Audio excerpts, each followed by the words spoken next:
Terima kasih Anda masih bersama kami. Pemirsa, 4 Februari diperingati sebagai Hari Kanker Sedunia. Dan kita akan bahas tentang kanker dan pencegahannya, termasuk penanggulangannya di tanah air. Bersama Ariyanti Baramuli Putri, Ketua Umum Indonesian Cancer Information and Support Center Association, CISC, sekaligus penyintas kanker dan juga narasumber Dr. Ari Munandar, spesialis onkologi radiasi, Kepala Subinstalasi Pelayanan Terpadu Onkologi Radiasi Kasub IPTOR Rumah Sakit Cipto Mangunkusumo Jakarta, yang juga Kepala Program Studi Onkologi Radiasi Fakultas Kedokteran Universitas Indonesia. Selamat siang dokter dan Ibu. Gimana kabarnya, sehat? Baik, terima kasih. Sehat ya. Oke, dan di hari ini adalah bertepatan dengan Hari Kanker Sedunia. Kita boleh dari Ibu dulu, Bu Yanti, nih, bagaimana sih memperingati Hari Kanker Sedunia bagi Anda yang sebagai juga penyintas? Ya, kalau dari kami, dari sisi pasien, Hari Kanker Sedunia ini untuk di Indonesia, kami baru mengetahuinya di tahun 2010 bersama dengan RSCM. Namun kemudian semakin banyak yang mengetahui Hari Kanker Sedunia ini yang diinisiasi oleh Union for International Cancer Control (UICC). Nah, sejak itulah, sejak 2010 dari mulai kecil, lama-lama semakin banyak, dan sekarang ya bersyukur sudah Hari Kanker Sedunia sudah mulai didengungkan lebih besar lagi ya, Dokter Ari, begitu. Jadi setiap 3 tahun temanya berbeda. Oke, berarti kalau di tahun ini kan di 2025 sampai dengan 2027 begitu, nanti ada tema-temanya masing-masing untuk diperingatinya.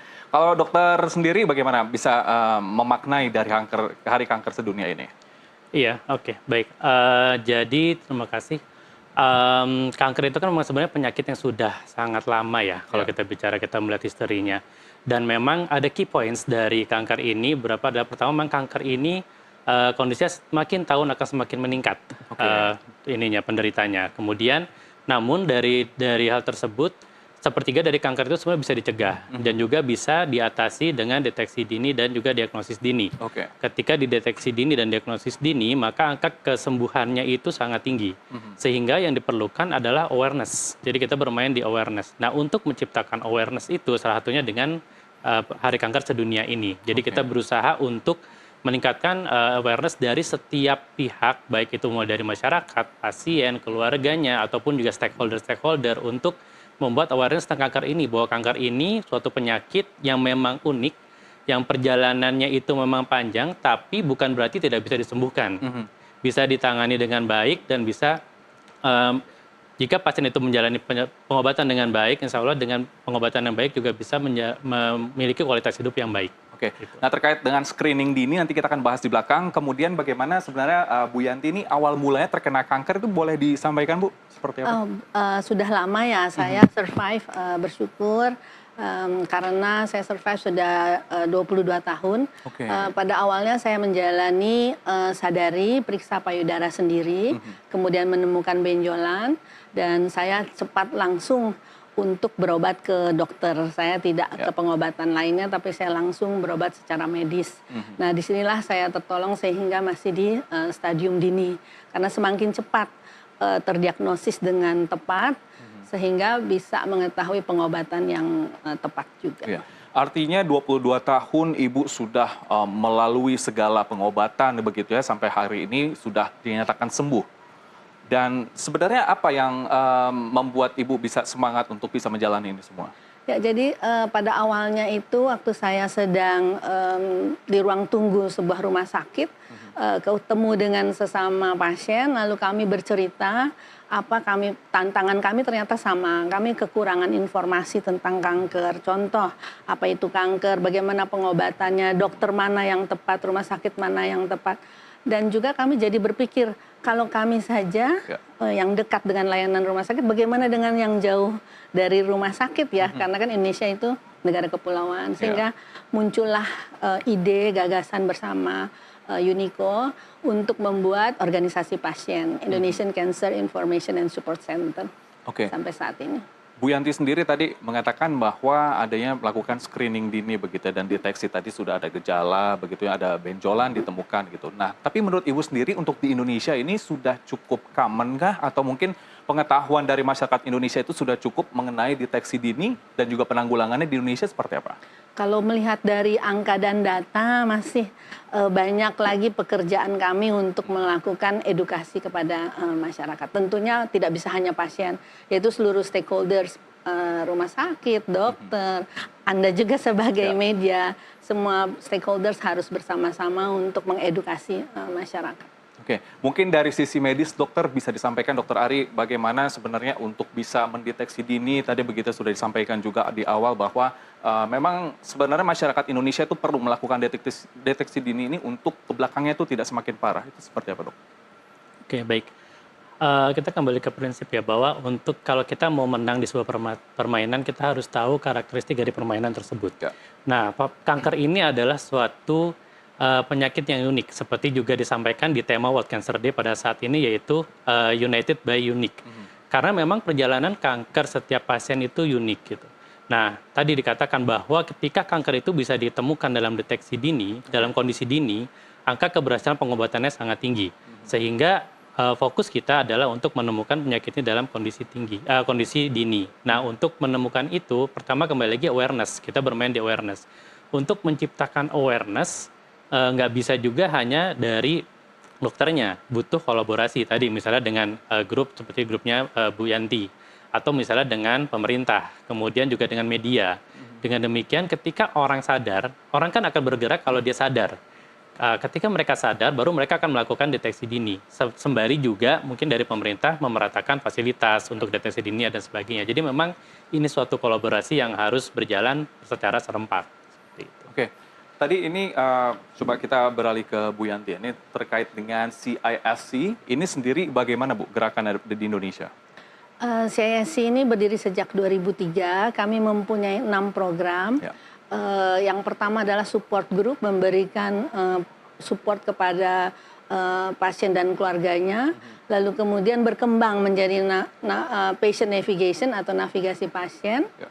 Yang terlatih ya, jadi pendamping yang terlatih dilatih oleh RSCM dengan modul dari American Cancer Society juga. Dan juga kami ada rumah singgah di dekat rumah sakit, dan kami juga mempunyai program pemberdayaan pasien, dan juga kami melakukan advokasi kebijakan. Ya. Nah, sebenarnya untuk kita balik lagi ya ke deteksi dini ini, karena ini sebenarnya cukup penting begitu untuk bisa meningkatkan awareness dari masyarakat. Deteksi dini ini dilakukan apabila sudah terlihat gejala atau sebelum ada gejala itu kita sudah bisa melakukannya dokter? Oke. Ada dua, yang pertama screening, yang pertama early diagnosis. Ketika kita bicara screening, maka ini sebelum ada gejala bisa dilakukan. Ada dua penyakit kanker yang bisa dilakukan secara screening, yaitu misalnya adalah kanker leher rahim dengan pap smear ataupun dengan IVA test, itu bisa digunakan secara sederhana dilakukan di puskesmas, atau kanker payudara dengan periksa payudara sendiri atau disebut sadari, atau juga pemeriksaan payudara oleh klinis atau misalnya dilakukan di puskesmas juga. Nah, itu hal-hal sederhana yang bisa dilakukan. Dan ketika emang ada mulai kelihatan ada gejala dari situ atau screening yang menunjukkan sesuatu, itu bisa langsung di-treat. Oke. Jadi ada beberapa kanker yang bisa dideteksi dini begitu ya. Nah, kemudian dari Bu Yanti sendiri waktu menemukan gejala gitu ada benjolan di dada, itu Ibu sempat khawatir atau pertama kali, aduh saya takut nih untuk ke dokter begitu, atau seperti apa perasaannya? Yang pertama bingung. Karena mencari informasinya di mana tahun itu ya. Kalau sekarang ini sudah banyak informasi, namun ada informasi yang benar, tepat, berdasarkan bukti evidence based. Ada juga informasi yang kurang bisa dipertanggungjawabkan. Karena itulah pasien itu dan keluarganya, masyarakat umumnya harus diedukasi supaya bisa memilah dan kemudian memilih pengobatan yang ke medis. Oke, artinya sebenarnya literasi ini juga perlu diketahui dari sejumlah seluruh masyarakat di Indonesia begitu ya. Nah, kemudian untuk dari sarana dan prasarana sendiri yang telah Ibu jalani di Indonesia ini seperti apa? Apakah sudah cukup baik atau masih ada kekurangan yang perlu diperbaiki? Jadi kalau 20 tahun lalu ini pengalaman pribadi ya. Itu saya ke luar negeri karena 22 tahun lalu. Tetapi profesor di sana sampaikan ada dokter-dokter lulusan dari sebuah negara sudah berada di Jakarta, buat apa ke luar negeri, itu zaman dulu ya. Nah, yang saya lihat memang berobatlah di Indonesia, kalau sekarang saya bisa menyampaikan demikian, asalkan dokter yang tepat dan rumah sakit yang tepat ya. Oke, kalau dari Dokter Ari sendiri melihat untuk fasilitas kesehatan dari penyembuhan ataupun juga pengobatan kanker ini di Indonesia seperti apa, Dok? Oke, terus terang memang PR masih banyak ya. Memang tapi pemerintah saat ini telah memberikan fokus salah satunya ke kanker ini. Jadi kan ada 4 fokus tuh, salah satunya kanker. Dimana kalau kita lihat sekarang pertemuan rumah sakit dari pemerintah itu juga banyak yang sudah mendirikan pusat-pusat kanker di daerah-daerah bahkan. Dan memang fokusnya untuk menjangkau seluruh Indonesia. Nah memang itu salah satu yang kita harapkan. Dari fungsi pemerintah adalah untuk menyiapkan sarana prasarana. Dari sisi pendidikan kita menciptakan dokter-dokter yang spesialis yang mempunyai kompetensi yang baik. Dari sisi masyarakat kita meningkatkan awareness-nya. Jadi semua itu memang harus berjalan bersama tadi. Oke, dari sejumlah kanker di Indonesia, masyarakat yang mengidap kanker begitu ya, untuk tertinggi kanker yang dialami oleh masyarakat itu paling banyak di mana, Dok? Saat ini untuk Indonesia sendiri kanker payudara. Kanker payudara, kemudian juga ada kanker paru dan kanker kolorektum, serta masih banyak juga kanker leher rahim. Ya. Itu adalah beberapa kanker yang terbanyak yang saat ini di Indonesia. Oke, kemudian disusul dengan beberapa kanker lagi seperti apa misalnya? Ada beberapa misalnya kanker hati, kemudian juga leukemia, limfoma, kanker otak, itu juga banyak beberapa. Oke, dan sebenarnya apa penyebab kanker payudara ini bisa dikatakan kanker yang cukup tinggi di Indonesia? Kalau kita bicara penyebab, sebenarnya kanker itu kan penyebab pastinya itu belum diketahui secara pasti gitu. Tapi kita berbicara mengenai multifaktorial. Karena kanker itu terjadi dari berbagai macam faktor yang memang akhirnya bersama dan menciptakan kanker itu. Ada misalnya dari genetiknya, kemudian juga dari katakanlah mungkin infeksi virus tertentu, kemudian juga lifestyle, alkohol, obesitas, hormon dan sebagainya. Nah, itu paling mempengaruhi dan akhirnya menciptakan kanker tersebut. Oke, tapi kalau dari status lokasi begitu ya, bisa kita bilang lokasi strategis di Indonesia begitu geografinya, apakah itu juga mempengaruhi dari tingkat kanker itu di sebuah negara? Beberapa faktor geografis atau juga ras tertentu bisa mempengaruhi. Sebagai contoh, misalnya ada beberapa ras tertentu di Indonesia ini yang memang lebih rentan terhadap kanker nasofaring. Atau misalnya kalau misalnya kita bicara negara lain, misalnya katakan di Jepang, lebih banyak kanker lambung karena kebiasaan mereka mengkonsumsi makanan-makanan tertentu seperti itu. Jadi memang ada hubungan antara geografis, pola hidup dan ras tertentu. Oke, artinya kebiasaan itu yang membangun sebuah penyakit itu begitu ya, bisa dikatakan ya? Salah satunya iya. Tapi tadi kan ada multifaktorial tadi, genetik juga bisa berpengaruh di sana. Tapi kalau disebutkan di berbagai negara gitu tadi, Indonesia, Jepang, nah kemudian apakah bisa digeneralisir bagaimana kita tuh ternyata ini kanker di dunia ini sebenarnya tingginya tuh di bagian apa gitu, Dok?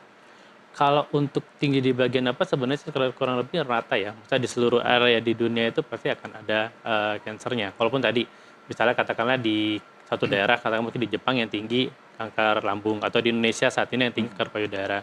Di beberapa dunia lain juga yang tinggi kanker payudara. Tapi juga misalnya yang tertinggi itu kanker paru gitu di suatu daerah seperti itu. Terkait dengan jenis kelamin begitu, laki-laki dan perempuan, apakah itu juga mempengaruhi bagaimana tingkat kanker itu diidap oleh laki-laki ataupun perempuan itu?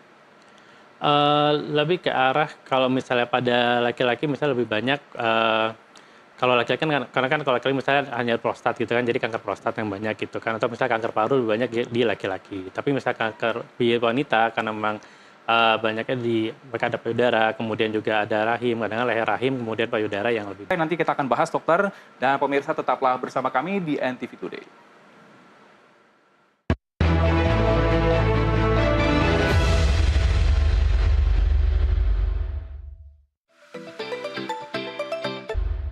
Terima kasih pemirsa, Anda masih bersama kami. Pada siang hari ini kami masih akan melanjutkan dialog terkait dengan Hari Kanker Sedunia. Sudah ada, masih bersama kami, Ibu Ariyanti Baramuli Putri, selaku Ketua Umum dari Indonesia Cancer Information and Support Center Association.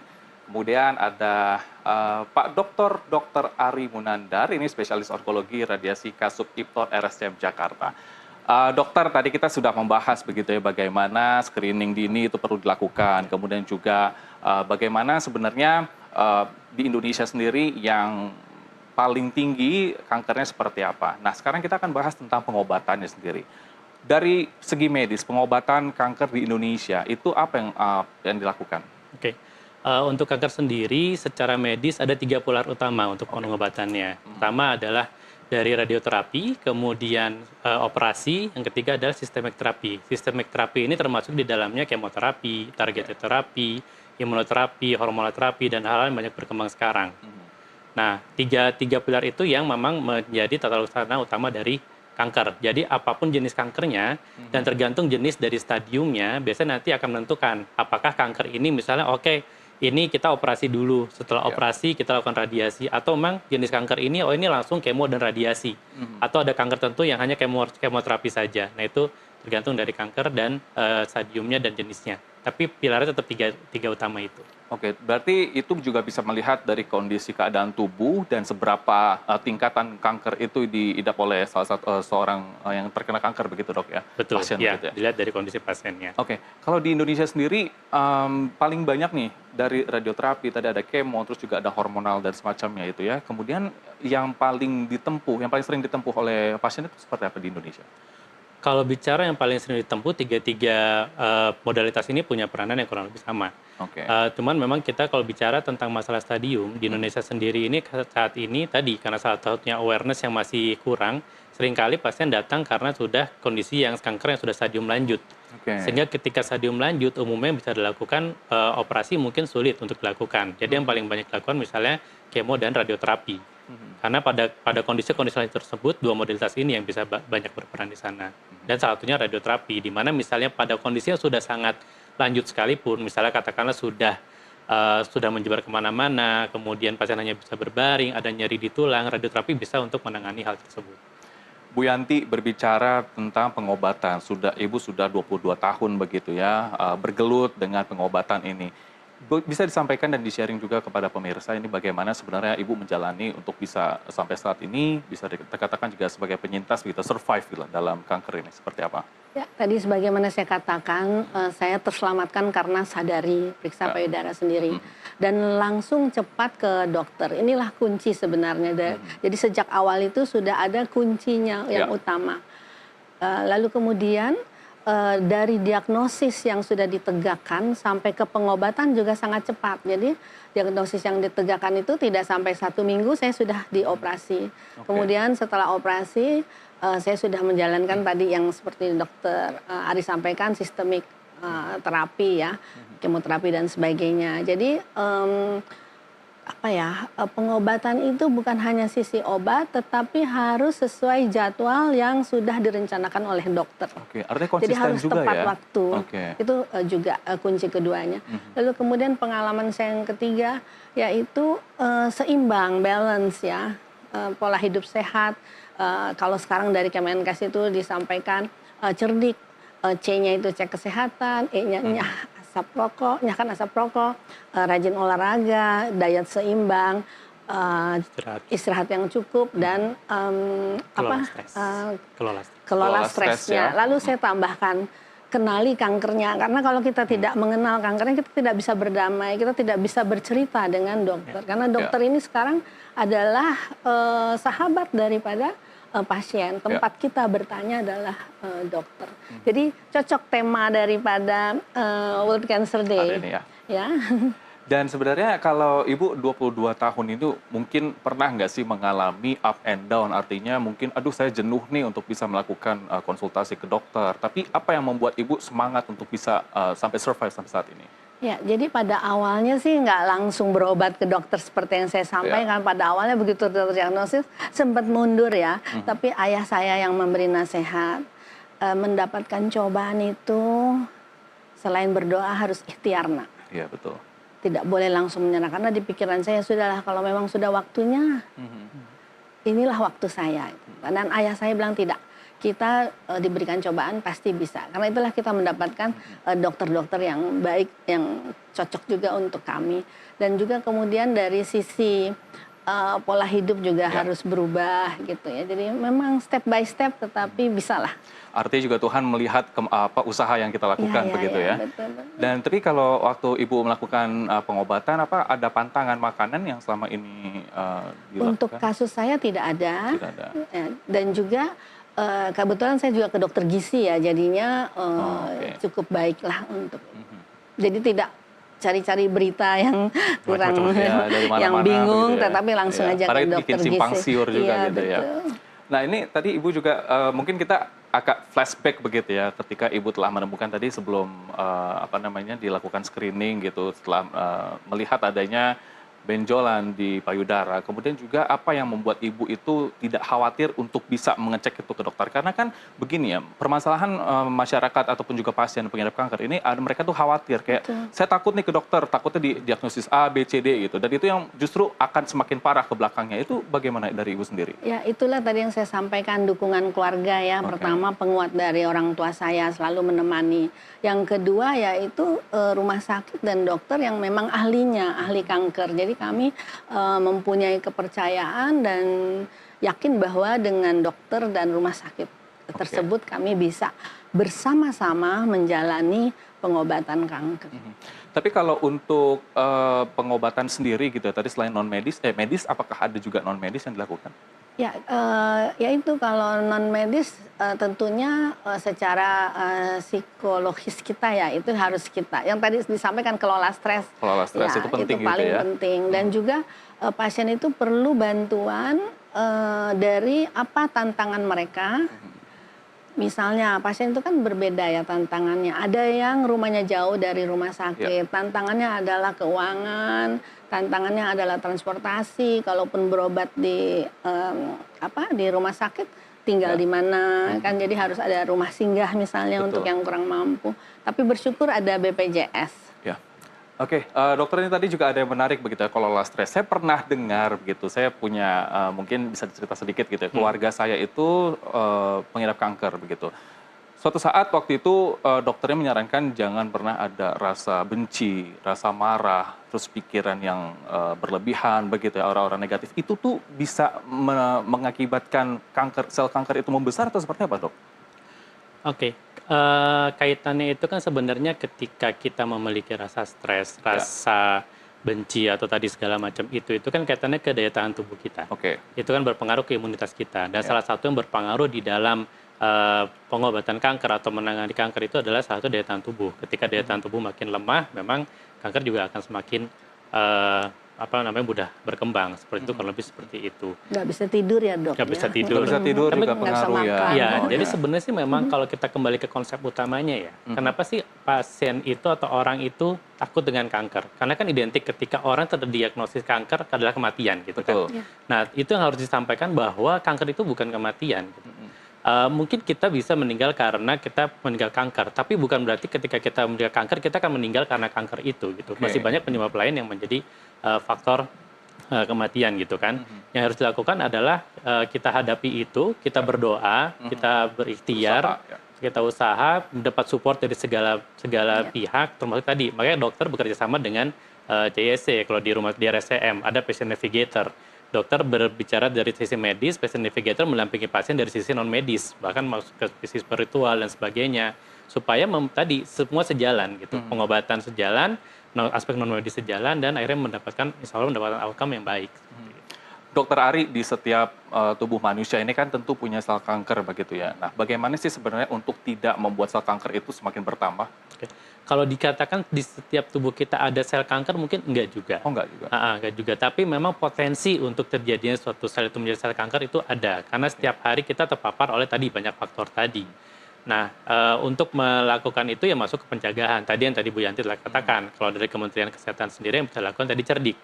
Cek kesehatan secara teratur, nyalakan asap rokok, rajin olahraga, diet seimbang, istirahat cukup, kelola stres. Dan masuk ke spiritualitas, kemudian jaga kedekatan kita dengan Allah dan sebagainya gitu. Oke, artinya sebenarnya kita sendiri yang bisa mengontrol itu sehingga sel kanker itu tidak ada di dalam tubuh kita, membesar begitu dan semakin berkembang begitu, Dok. Betul. Salah satunya faktor dari diri kita. Oke, ini untuk pengetahuan juga dari pemirsa sendiri, bagaimana sih untuk mencegah dari makanan-makanan apa saja yang paling dibenci sel kanker? Kalau bicara makanan apa yang dibenci dari sel kanker itu agak sulit juga ya bicaranya. Karena gini, kalau bicara salah satu misalnya katakanlah kita bicara makanan, saat ini kan banyak berkembang informasi. Jangan makan ini, jangan makan itu, karena nanti misalnya itu bisa membuat, saya katakan gula gitu, gula bisa membuat sel kanker berkembang. Atau misalnya yang makanan yang dibakar, nanti bisa menyebabkan sel kanker. Memang bisa kita katakan ada hubungan, tapi tidak bisa dikatakan bahwa itu pasti menyebabkan sel kankernya akan berkembang lebih dan tidak absolut dan begitu tidak ya? absolut gitu. Makanya ketika tadi Ibu Yanti bilang ada pantangan nggak ada pantangan makanan, karena kita melihat bagaimana kondisi tubuh itu, apalagi sedang menjalani terapi. Biasanya sedang menjalani terapi udah kita nggak ada pantang segala macam, supaya tubuhnya fit bisa menjalani terapi dengan baik. Tapi ketika terapi nanti sudah selesai, ya mungkin itu bisa kita kurangi istilahnya. Penyedap, pengawet, pemanis buatan, pewarna, itu kita usahakan eradikasi semaksimal mungkin. Tapi ya kondisi sekarang kita juga sulit ya untuk benar-benar menghindari itu. Jadi ya kita bermain di frekuensi dan porsi. Ketika memang kalian balik lagi pengen makan ini gitu kan, ya udah porsi sedikit aja, kurangi semaksimal mungkin porsinya, hanya pengen nyicipin aja, dan frekuensi jarangin, jangan terlalu sering. Gitu. Artinya sebenarnya menjaga agar tidak kebanyakan untuk mengkonsumsi sesuatu akumulatif makanan, di dalam begitu tubuhnya nggak terjadi. Terakhir Bu Yanti, ini boleh disampaikan ke pemirsa dan juga harapan ke pemerintah bagaimana sebenarnya untuk bisa mengelola kanker ini dan juga bagaimana penanganannya di Indonesia seperti apa? Ya, saya sangat apresiasi sekali kepada pemerintah dan juga seluruh stakeholders karena kanker saat ini menjadi perhatian. Tetapi kerjasama ini, kolaborasi ini harus berkesinambungan, tidak bisa putus-putus. Bersyukur sudah ada rencana kanker nasional, kita sudah mempunyai pedoman untuk 10 tahun ke depan. Nah, ini kita tinggal jalankan dan bagaimana mengimplementasikannya juga melakukan pengawasan bersama-sama. Artinya pengawasan dan juga kerjasama begitu ya dari semua stakeholder gitu. Kalau dari Dokter Ari sendiri boleh gimana pesannya? Iya, tadi kembali bahwa kita harus tahu karakter dari penyakit ini, dan penyakit ini perlu ditangani dengan kolaborasi dari seluruh pihak sehingga memang seluruh aspek bisa tertangani dengan baik. Karena tadi pasien, kalau kita bicara pengobatan kanker tadi dengan tema World Cancer sekarang kan unik. Kanker itu unik, setiap perjalanan kanker itu adalah unik setiap perjalanan pasien, sehingga memang pasien itu butuh dari segala aspek, baik dari medisnya, non medisnya, spiritualnya, kemudian juga aspek-aspek lain misalnya akses dan segala macam. Nah, itu harus kita kendalikan dengan baik.